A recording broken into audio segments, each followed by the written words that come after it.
Hi everyone, I'm Christine and welcome back to my sewing studio. Today we'll be doing a sew with me on Butterick pattern B5982. We're going to be doing the second one, which is actually the letter C. It's the pattern C. Pattern A has an overlay to it, which you can't tell. Pattern B has a few stripes in there. Pattern C is just a solid full dress.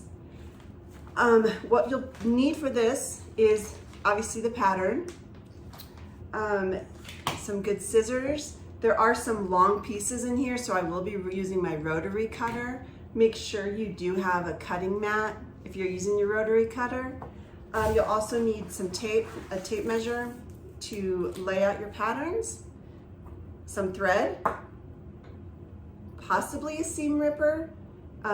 Actually, you will need a seam ripper because we are putting a zipper in this, and so you will need to rip out some basting, and a marker to make some marks on your fabric. So on this pattern, view C actually has sleeves. We will not be using the sleeves today. I'm cutting out the bodice of pattern A and the bottom of C. So pattern A is a sleeveless one.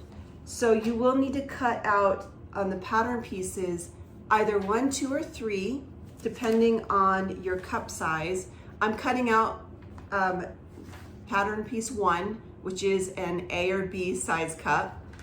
You will also need to cut out number 7 and 8, which is the bodice side front and the bodice back. Then you'll need to cut out pieces number 10 and 11, which are the skirts, the front and the back. And then finally number 17, 18, and 19, which are basically the belts. It's the belt and the bow and the knot on the bow. Now the interfacing, it says to cut out pattern piece number 17, which is the belt, but I actually did not do that last time. This is a long belt, and what you're gonna have to do is fold it, sew it, and then turn it inside out. And if you have interfacing on there, that's gonna be pretty difficult. Also, this fabric I've got is a pretty stiff fabric as it is, so I'm not going to be putting interfacing on the belt. Now, it also calls for interfacing on number 19, which is the knot. I will be doing that because it's just a tiny one, although it may not work out. If it doesn't work out, I can just cut another piece and forget about the interfacing. You also need the lining, and the lining will be on your bodice front, which is either piece number 1, 2, or 3, and then also number 7 and 8, which is the bodice side front and the bodice back. So you will also have to cut out your lining for those 3 pieces. Now they also lay out for you on here where you might want to put your pattern pieces. I don't always follow this. I actually turned my fabric the long way, so I was able to lay it all out. Now the fabric it says to use is a light to a medium weight woven fabric. It says you could use linen, broadcloth, or brocade. I'm actually using 100% cotton. This is a black and white polka dot that I got on my fabric haul the other day, and this cotton, it's pretty stiff. So like I said, with the belt, I'm not thinking I'm gonna need interfacing. I've made 2 dresses now in this style with 100% cotton, and I think it works really well. So it's up to you, but it does say light to medium weight woven fabric. The notions are a 24-inch zipper, which I've got that. Of course your thread, but it also calls for a hook and eye, which is a clasp that you use on the back of the dress, and some Velcro, some 2-inch Velcro. And that is what you actually will use on your belt. So I have laid out my fabric folded in half the long way. I've got pieces number 10 and 11 here. 11 is cut on the fold. Then on piece 10, you do have to measure the grain line.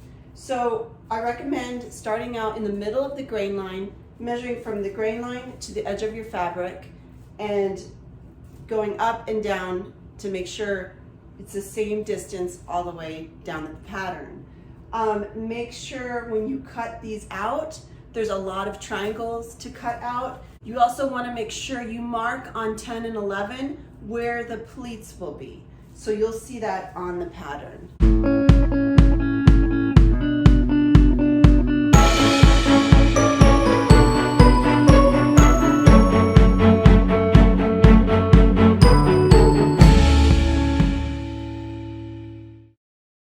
Okay, I now have pieces 1, 7, and 8 laid out. Piece number 1, or again it might be 2 or 3 depending on your cup size, that is cut on the fold. And then you've also got 8 and 7 that need to be laid out based on the grain line. Again, make sure you cut all the triangles out. And on piece number 1, you have a dart. You have to make sure you label where your dart goes. I've also have the belt and the bow and the knot laid out. It shows the grain line on here also. I did lay out number 17, which is the belt. I laid that out based on the grain line, but 18 and 19, I would just lay it out wherever you can.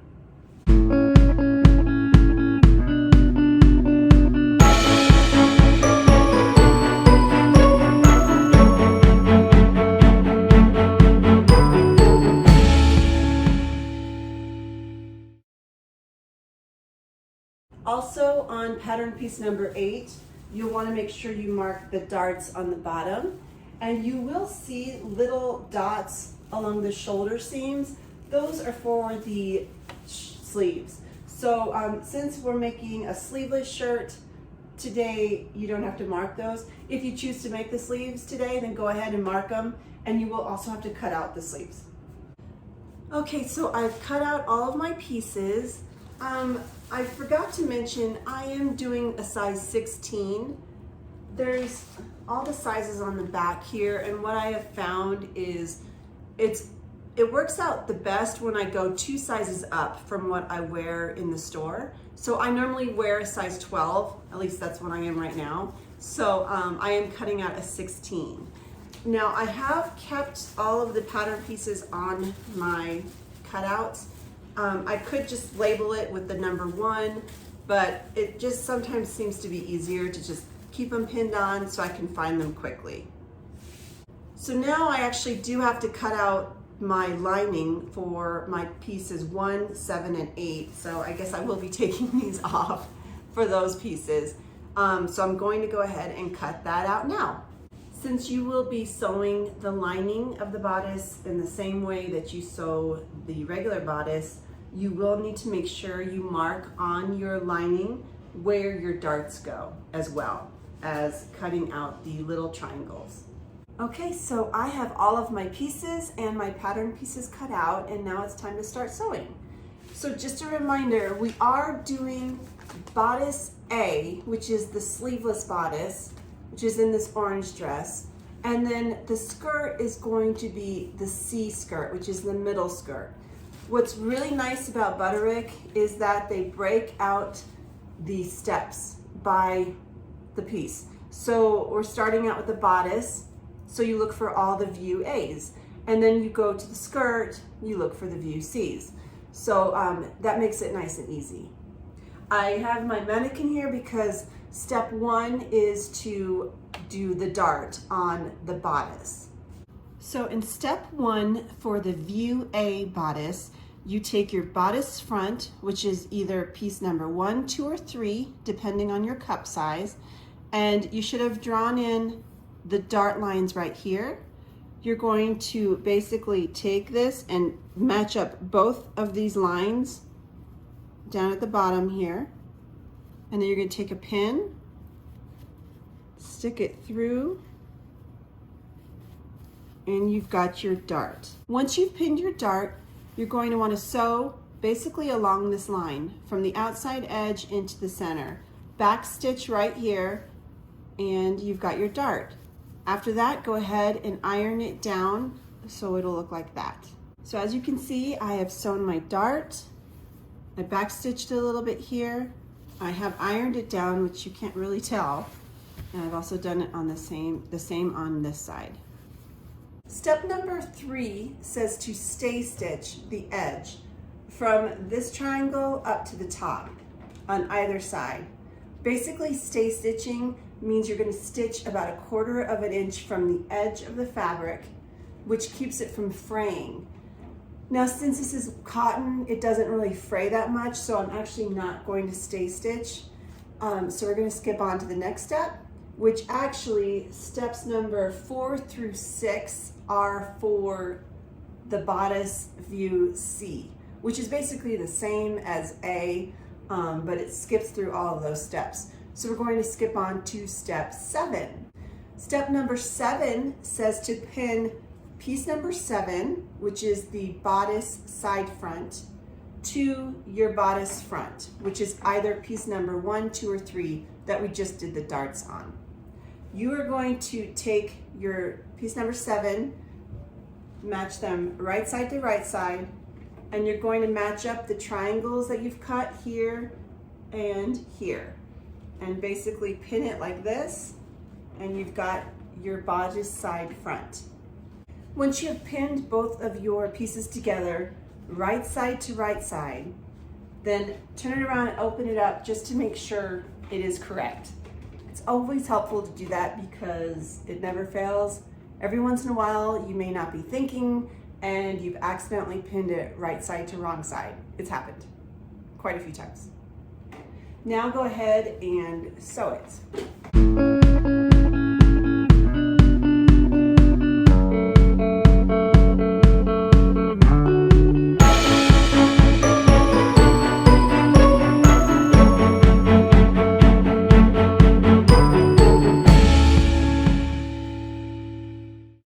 I have sewn the piece 7 to the piece 1, side bodice to the front bodice.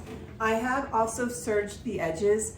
Normally, I always recommend basting it if you want, so then you can try it on, see how it fits before you really sew it. But I have made these dresses before, so I know that the 16 fits me pretty well. So I have gone ahead and serged them. Make sure you iron your seams to set the seam. In step number 8, we are going to sew the back dart, which is actually on piece number 8, which is the back bodice. So we're going to do the same thing that we did with the front dart. I like holding onto the center point here and bringing the 2 lines to meet together.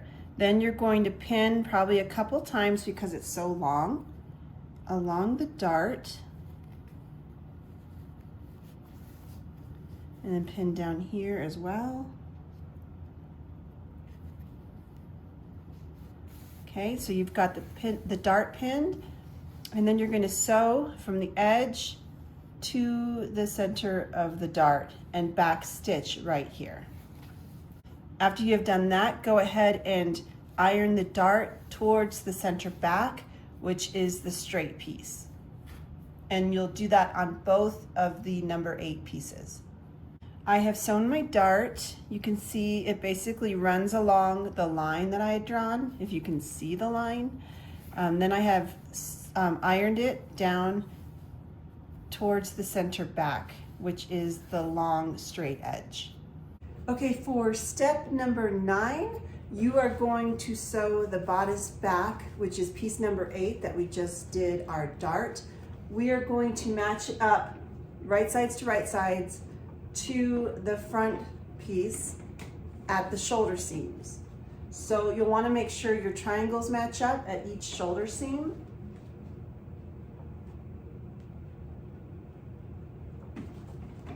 Then you've got your second piece.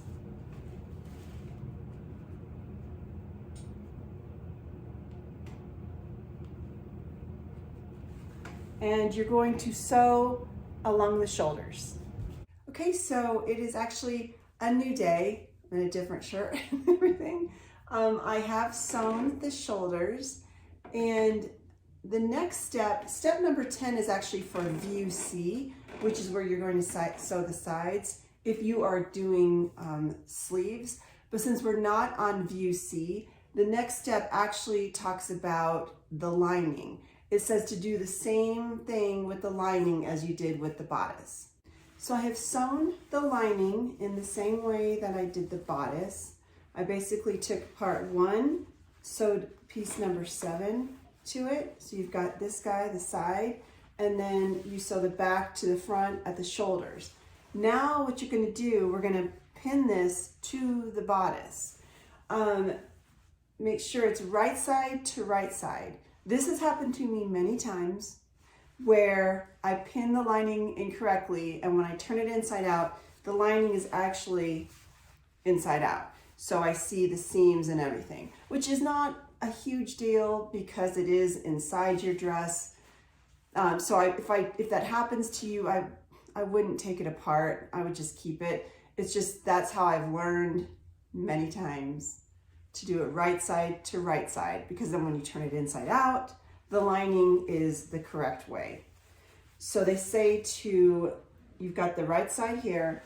I'm going to lay my lining on top of it, right side to right side. And we're gonna pin along the neck edge and along both armholes. And then we're going to sew just those areas.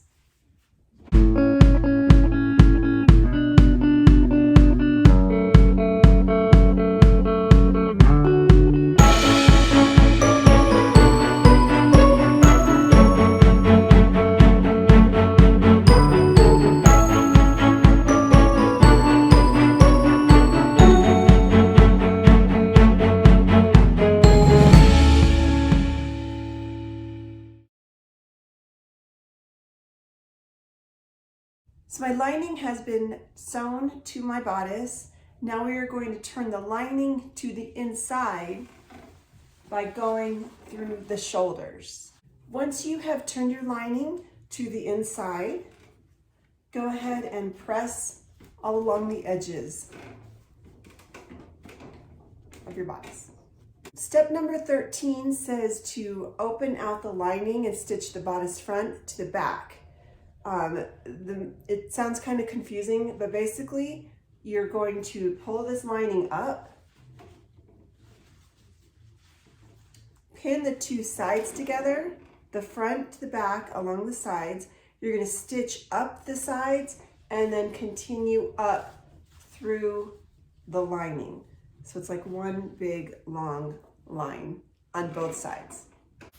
So with this step, you are to pin your sides together up through the lining. Now, one thing you have to worry about is that once you turn this over, you can see here my armhole is not matching up there. So, and I've pinned it, I thought I pinned it correctly. So what I normally do is I'm going to baste this area right here so that then I can check, I can flip it over, make sure that it lines up correctly, which obviously it's gonna have to line up like that. If it looks good, then I can come back and stitch it correctly. But that way, if it doesn't match up correctly, the base stitches can easily be taken out and fixed. Well, I have finished sewing the side seams, and now we are pretty much done with the bodice. Step number 20 says to hem the bottom of your lining. So I am actually going to go ahead and serge it and hem it, and then we'll be moving on to the skirt.